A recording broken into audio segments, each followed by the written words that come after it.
राम जी ने वानर सेना को कहा पुल बनाओ, पत्थर उठा के लाओ। सब गए, मेहनत की, पुल तैयार हो गया।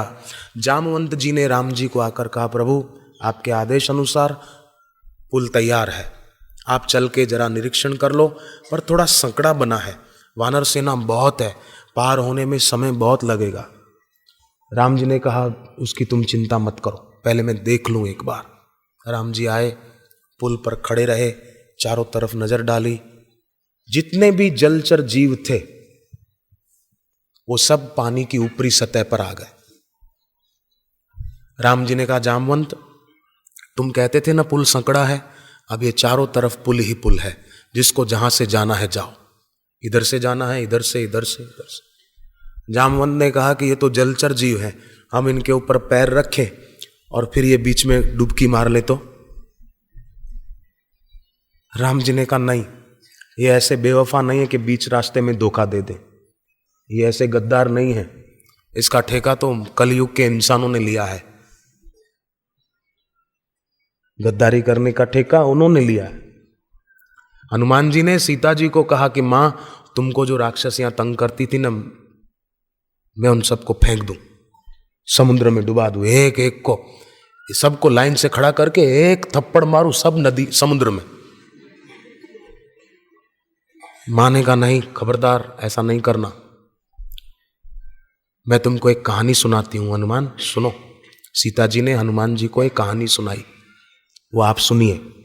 हनुमान एक दिन एक आदमी जंगल में जा रहा था, सामने से उसको एक शेर आता हुआ दिखाई दिया। वो आदमी डर गया और डर के मारे एक पेड़ पर चढ़ गया। हनुमान फिर क्या हुआ कि पेड़ पर पहले से एक रीछ बैठा था। शेर ने रीछ को कहा तू भी जंगल का, मैं भी जंगल का, ये शहर से आया है, लगा दे इसको धक्का तो मैं इसको खा के अपना पेट भर के चला जाऊं। तो रीछ ने शेर को कहा कि नहीं, मैं पहले से यहां बैठा था और ये बाद में आया, माने ये मेरी शरण में आया है, तो शरण में आए हुए के साथ धोखा करना ये उचित नहीं है, मैं इसको गिराऊंगा नहीं। तो शेर बैठ गया कि कोई तो थकेगा, कहां जाएंगे ये।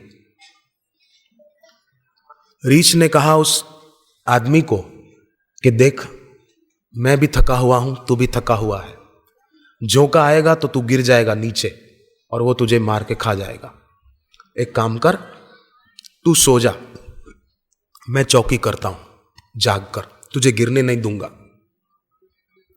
फिर बाद में मैं सो जाऊंगा, तू आराम कर ले, फिर मैं सो जाऊंगा, तू चौकी करना। ठीक है। वो आदमी सो गया, रीछ चौकी कर रहा था गिर न जाए। शेर ने कहा रीछ को अब तो सो गया है, जरा सा एक पैर की ठोकर मार देना, बस मेरा काम हो जाएगा। रीछ ने कहा नहीं, ये मेरे भरोसे सोया है, मैं इसके साथ बेवफाई क्यों करूं। ठीक है। उसकी नींद पूरी हो गई, वो जगा। अब रीछ की सोने की बारी थी, रीछ सोया और वो आदमी चौकी कर रहा था। तो शेर ने इस आदमी को कहा कि देख तेरे घर तेरी पत्नी इंतजार करती होगी, बच्चे इंतजार करते होंगे, तू कब तक बैठा रहेगा, मुझे लगी है भूख, तू इस रीछ को ही धक्का मार दे, मैं इसी को खा के चला जाऊंगा, तू घर चला जाना, कब तक बैठा रहेगा पेड़ पर भूखा प्यासा। उस आदमी को लगा कि बात तो ठीक कहता है ये, गद्दार, दगाबाज, विश्वासघाती।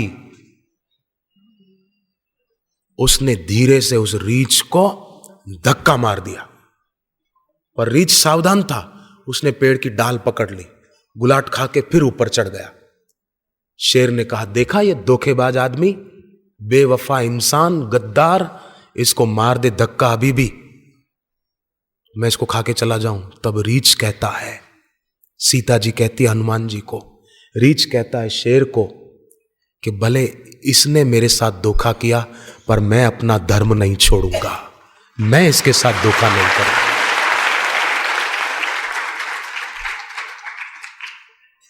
तो हनुमान जी, सीता जी कहती है, जब एक रीछ भी अपने प्रति अपराध करने वाले के साथ ऐसा व्यवहार करता है तो मैं उन राक्षसियों के लिए क्यों तुमको कहूं कि उनको सजा दे दो, छोड़ो। राम जी कहते हैं जामवंत को कि ये ऐसे दगाबाज नहीं है कि तुम इनके ऊपर पैर रख के जाओ और ये अंदर डूब जाएं और तुम मर जाओ, नहीं नहीं, ये तो ऐसे ही रहेंगे। तो जामवंत जी ने कहा, प्रभु अगर आपको इन जलचर जीवों का ही ये पुल बनाना था तो हमको मेहनत क्यों कराई पत्थर उठवाकर। राम जी ने कहा, जामवंत ये जलचर जीव बाहर क्यों आए पानी के ऊपर? बोले आपके दर्शन करने के लिए। तो मैं कहाँ खड़ा हूं? बोले हमने जो मेहनत करके पुल तैयार किया उस पर आप खड़े हैं। तो जामवंत अगर तुम मेहनत करके ये पुल तैयार नहीं करते तो मैं कहाँ खड़ा रहता, और मैं नहीं खड़ा रहता तो ये जलचर जीव कैसे बाहर आते। तो अच्छा हुआ तुमने मेहनत करके ये पुल तैयार किया, तो मैंने कृपा करके ये पुल तैयार कर दिया। ये पुरुषार्थ का सेतु है पत्थरों का, और ये जलचर जीवों का पुल ये कृपा का सेतु है। मनुष्य को चाहिए कि वो पुरुषार्थ करे, तो कृपा का सेतु मैं अपनी तरफ से बना देता हूं।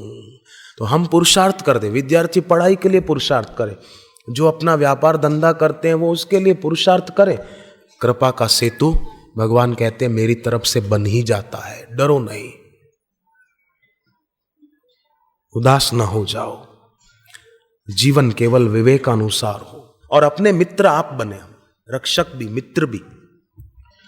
अपने आप का दोस्त वो है जो अशुभ को स्थगित कर देता है और शुभ करना शुरू कर देता है, और अपना दुश्मन वो है जो शुभ को स्थगित कर देता है और अशुभ ही करता रहता है।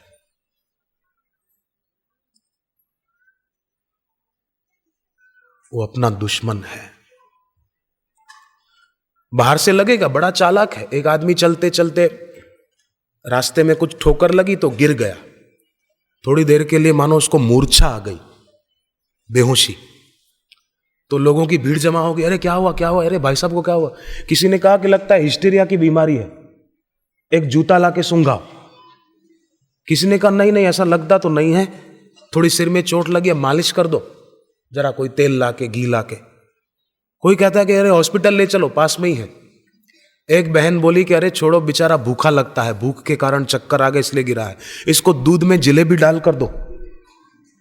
इतने में एक आदमी जूता लेकर आया सूंघाने के लिए, तो उसने एक आंख खोली और बोलता है सब अपनी अपनी बकवास में लगे हो, वो बहन बेचारी कितनी अच्छी बात बोल रही है, उसकी कोई सुनता नहीं है, उसकी सुनो, वो जलेबी लाने की बात कर रही है।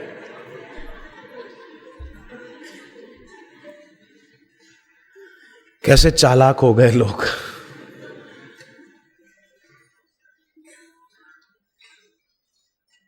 चतुराई तो इसमें है कि दुनियावी चीजों का आकर्षण छोड़कर उनको पैरों तले कुचलकर साधना में आगे आने की हिम्मत दिखाए, वो सच्चा वीर है। मरने पर सब छोड़ते हैं, जीते जी छोड़े वो वीर है। और बापूजी ने जीते जी कैसे बचपन से ही सिनेमा उन्हें कभी न भाए, बलात ले गए रोते आए, मां करना चाहती थी शादी आंसू मल का मन वैरागी, ब्राह्मी स्थिति प्राप्त कर कार्य रहे ना शेष। इसको गीता में भगवान ने कहा ऐशाम ब्राह्मी स्थिति पार्थ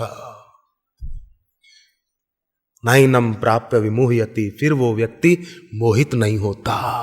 ये ब्राह्मी स्थिति, ऐशाम ब्राह्मी स्थिति प्रार्थ।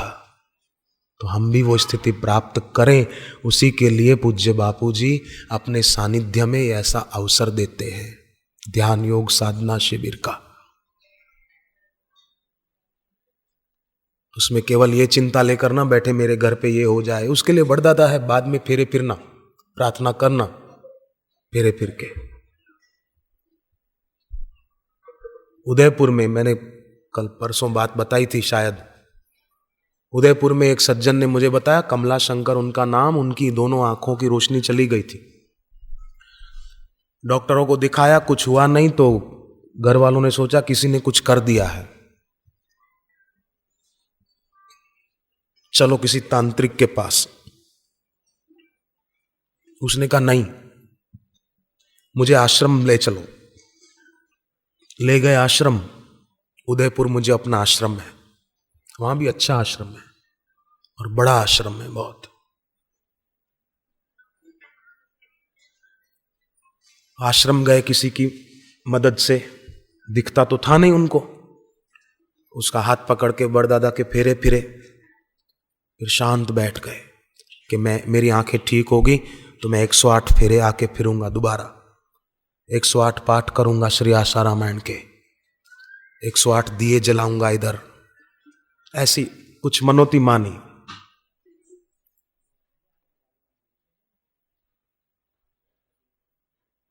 बैठे शांत और बोले रोज मैं आता रहा, रहते वहीं पास में ही, थोड़ा दूरी पर परिक्रमा करने आते रहे। और बोले धीरे धीरे मेरी आंखों की रोशनी ठीक होते होते एकदम ठीक हो गई। अभी तो बोले मैं बाल संस्कार केंद्र चलाने की सेवा करता हूं। उन्होंने अपने हाथ से चिट्ठी लिख कर दी थी कि ऐसा मेरे साथ हुआ। तो कोई भी समस्या हो ना, तो ऐसा मत सोचना कि ये समस्या हमारे जीवन में हमेशा रहेगी, ऐसा नहीं सोचना। कितनी लंबी रात हो फिर भी दिन तो आएगा, जल में कमल खिलेगा फिर से वो मुस्काएगा, देता है जो कष्ट वही कष्टों को हरता है, मानव तू परिवर्तन से काहे को डरता है। थोड़ा परिवर्तन होता है, काहे को डरता है। सुख दुख दोनों आते रहते सबके जीवन में, पतझड़ और बहारें दोनों जैसे गुलशन में, चढ़ता है तूफान कभी और कभी उतरता है, मानव तू परिवर्तन से काहे को डरता है। क्यों डरता है?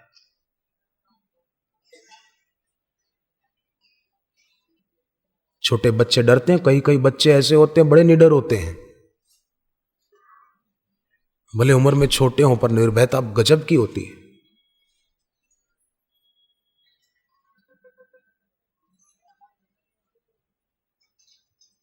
निर्दोषता, निर्भयता उसी के जीवन में स्थिर रह सकती है जो व्यक्ति निर्वासनिकता का संकल्प कर चुका है।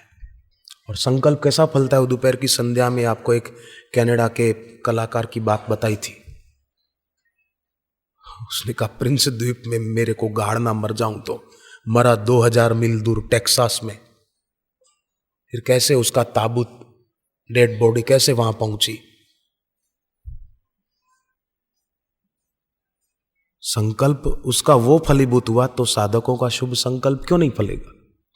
एक इलाके में महाराष्ट्र में साधकों ने पाठ किए श्री आशा रामायण के, वहां बरसात नहीं हो रही थी तो उन्होंने संकल्प किया कि बरसात होनी चाहिए।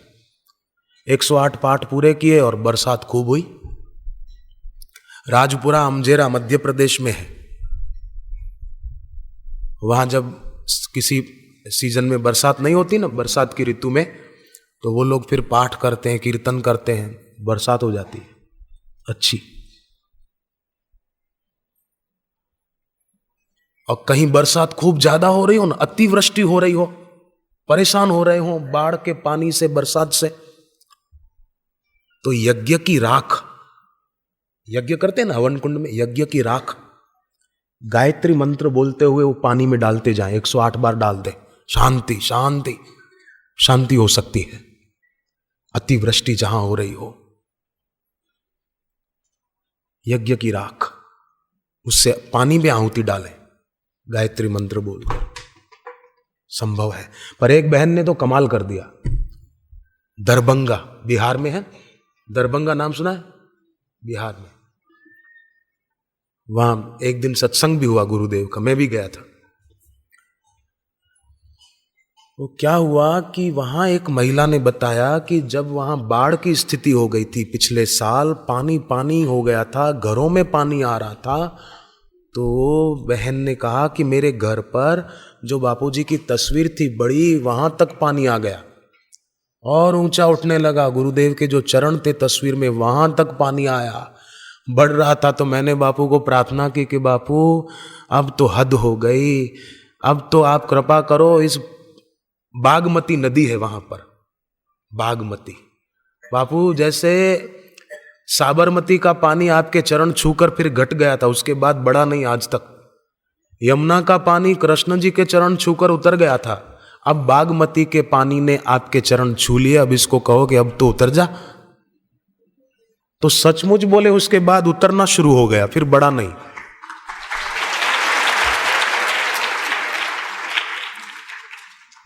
और मुझे वहां के लोगों ने बताया इस साल वहां शांति रही बरसात की सीजन में उस इलाके में। बोले बापू के चरण पड़े ना इस बार तो प्रत्यक्ष, बड़ा आनंद आया इस बार। जहां सच्चे संत पधारते हैं वहां सोना सोना हो जाता है, और जहां से जाते हैं वहां सूना सूना हो जाता है, वहां फिर अच्छा नहीं लगता। आनंद अपार मेरे सदगुरु के दरबार में, सबको मन की शांति मिले सदगुरु के दरबार में। विवेकानुसारी जीवन जिसका है वो अपने आप का मित्र है, और वासनानुसारी जिसका जीवन है वो अपने आप का शत्रु है। इसलिए अपने आप का मित्र बने, और अल्प बुद्धि वाला नहीं। भगवान कहते हैं तद भवत्य अल्प मेधसाम, जिसकी अल्प बुद्धि होती है वो छोटी चीजें मांगकर ही राजी हो जाता है।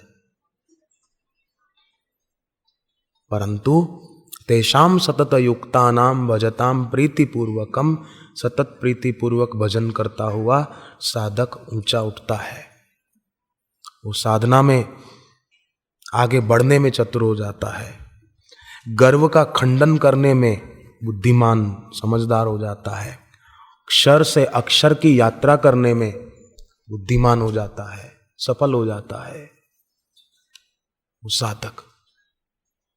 आप और हम सब साधक हैं। मानव मात्र वैसे तो साधक है, परंतु अपने लक्ष्य को मानव भूल गया है। इसीलिए अपने लक्ष्य को पहचान लें, उसी के लिए ये सत्संग है, और उसके तरफ यात्रा शुरू कर दें। एक वृद्ध दादा किसी संत के पास गए और कहा कि महाराज मेरा पोता है ना, वो आपके पास आ गया है और साधु बन गया,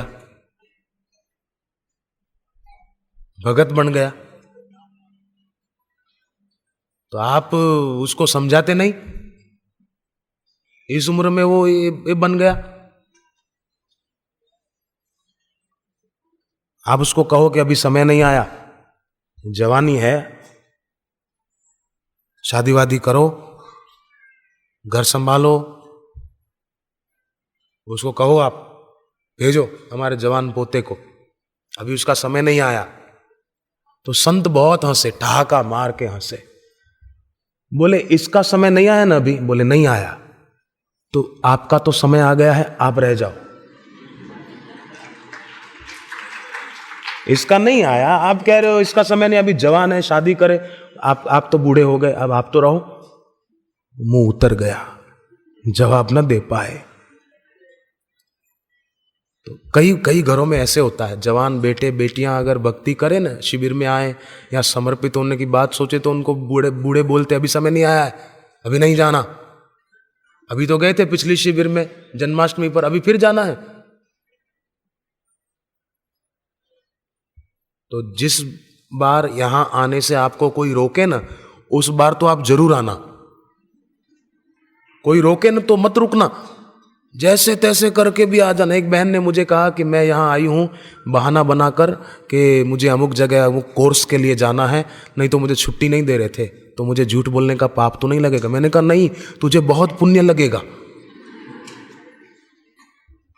तेरे को महापुण्य होगा, डरना नहीं। तो जिस बार आपको कोई रोके नहीं जाना, उस बार तो आप जरूर जाना, क्योंकि आपको अच्छी जगह जाने से रोकने के कारण उनको पाप न लग जाए। उस बेचारे को पाप क्यों लगे? अपने कुटुंबी को पुण्य होना चाहिए ना, तो रोके उस समय तो जरूर निकल जाओ।